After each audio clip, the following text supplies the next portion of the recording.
This story's title is Disney's The Lion King. Don't forget to like, share and subscribe to our channel for more stories. A prince is born.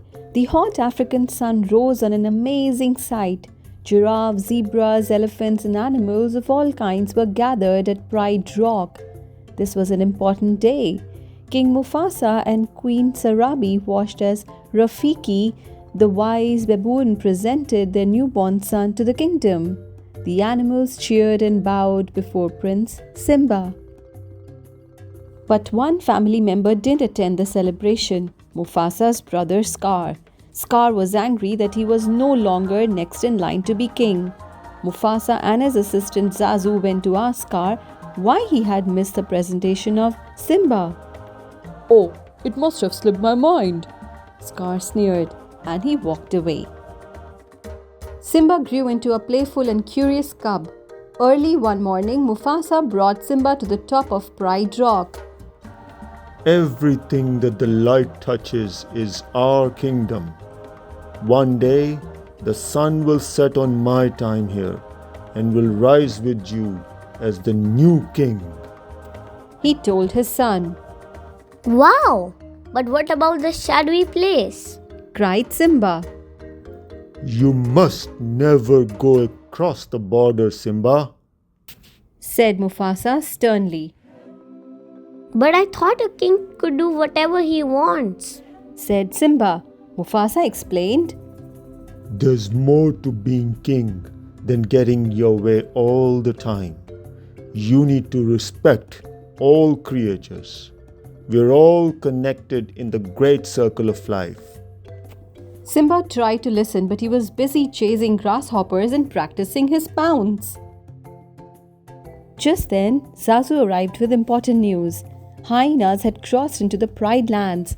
Mufasa ordered Zazu to take Simba home and ran off to battle the hyenas.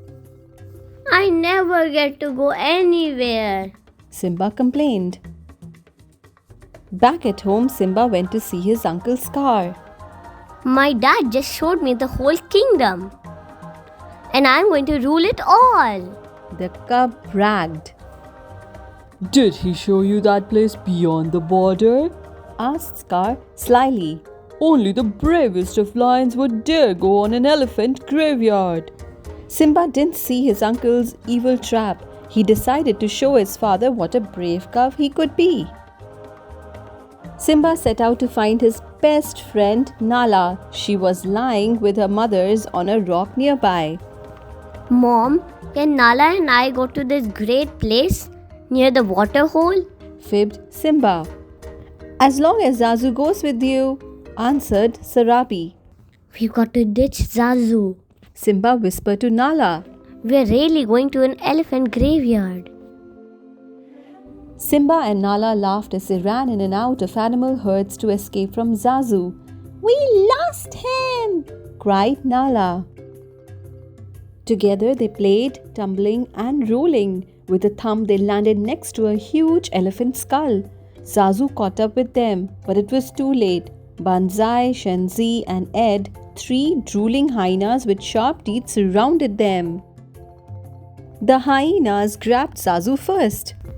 Why don't you pick on somebody your own size? Shouted Simba.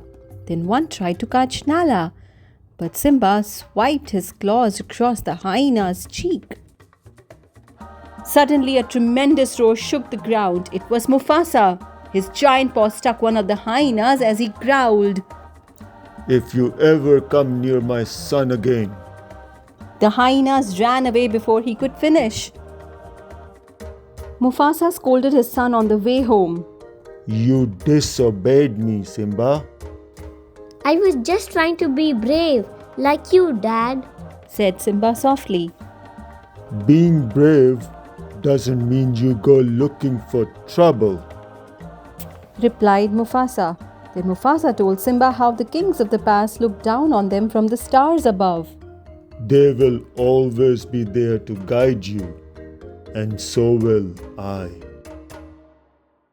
Scar's trap. Scar was angry when the hyenas told him that Simba had escaped, but he quickly came up with a new plan to get rid of Simba and his father. I'll be the king, he cried. The next day, Scar found Simba. Your father has a surprise for you, he said. Scar led Simba down a steep gorge and told him to wait there. Then Scar signaled the hyenas to frighten a herd of wild beasts. The panicked animals stampede right towards Simba. Hearing the thunder of hooves, Mufasa looked into the gorge and saw his son. He leaped down and saved Simba's life. Simba was safe, but Mufasa was still in danger. As he tried to climb away from the stampede, the rocks crumbled beneath him. Struggling up the cliff, Mufasa saw Scar. Brother, help me! He cried. Scar dug his sharp claws into Mufasa's paws and whispered. Long live the king. Then he let Mufasa go and he disappeared beneath the herd below. Simba had seen only that his father had fallen. When the stampede was gone, Simba ran to Mufasa. He tried to wake him, but the Lion King was dead. Help! Cried Simba. Scar came to Simba's side. If it were for you, he said, your father would still be alive. Run away and never return. Heartbroken, poor Simba ran away as fast as he could. Scar sent the hyenas out to kill Simba, but the cub escaped them once more. Scar was certain that Simba was dead. He went back to Pride Rock and told everyone the news. It's with a heavy heart, he lied, that I become your new king. Everyone in the Pride Lands mourned for their beloved king and Simba. Meanwhile, Simba was far away from the Pride Lands. The ground turned dry and cracked beneath him. The hot sun beat down as vultures circled above his head. Exhausted and unable to go any further, Simba slumped to the ground. After a long while, Simba woke. Everything around him looked different. There were trees and grass and flowers instead of desert. A meerkat named Timon and a warthog named Pumbaa had brought him to their home. You nearly died, said Pumbaa. We saved you, cried Timon. Thanking them, Simba stood up and started to leave. Pumbaa asked Simba where he was from, but Simba didn't want to answer. I did something terrible, but I don't want to talk about it. You gotta put your troubles behind you, kid, said Timon. No past, no future, no worries. Hakuna matata. Simba decided to stay with his new friends. Simba's choice. Years passed and Simba grew into a young lion. One night, while looking up at the stars, Simba remembered his father's words. Someone once told me that the great kings of the past are up there, watching over us, he said to his friends. The next day, Pumbaa was chasing a bug when a fierce lioness sprang at him from the tall grass. He screamed and ran away, but got stuck beneath a fallen tree. She's gonna eat me, he squealed. Simba heard his friends' cries and helped to rush. Simba wrestled with the lioness, but then realized she was his old friend Nala. You're alive, she said happily. That means you are the king. Nala told Simba how Scar had destroyed the Pride Lands. Simba, if you don't do something, everyone will starve. I can't go back, said Simba angrily, and he turned and walked away. Simba thought about what Nala had said. I won't go back, he said to himself. It won't change anything. Just then Simba heard a chanting song from the jungle. Rafiki the baboon came walking towards him. If you want to see your father again, look down there, Rafiki said, pointing into the pool of water next to them. Simba saw the face of his father staring back at him. You see, said Rafiki. He lives in you. Now Simba looked up and saw his father's face in the stars and heard his voice. Look inside yourself, Simba. Remember who you are. You are my son and the one true king. The next morning, Rafiki found Nala, Timon and Pumbaa. He told them that Simba had returned to the Pride Lands. He's gone back to challenge his uncle, cheered Nala. When Simba reached the Pride Lands, he was saddened by what he saw. His homeland that was once green and beautiful had turned barren under Scar's rule. Bravely, Simba continued on his journey. When Simba arrived at Pride Rock, he let out a roar that shook the earth. Scar was surprised and frightened. He thought the hyenas had killed Simba long ago.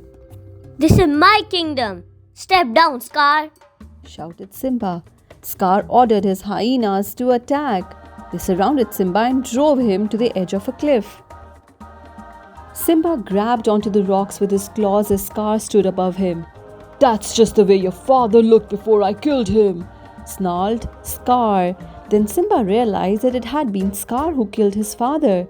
With new strength, Simba lunged onto the rock and attacked. At this moment, Nala, Timon and Pumbaa arrived and a battle broke out on Pride Rock. This time, Simba trapped Scar at the steep edge of Pride Rock. Sparing his life, he ordered his uncle to run away and never return. Scar pretended to leave, but then turned and lunged at Simba. Simba swiped his great claw and Scar fell to his death in the gorge below. Simba took his rightful place as a Lion King and once again the land flourished. Soon all the animals gathered at Pride Rock to celebrate the birth of Simba and Nala's cub. The circle of life would continue. The end. Thanks for watching. For more exciting read aloud stories, please subscribe to our channel Little Hearts Super Kids. Also follow us on Instagram for amazing updates.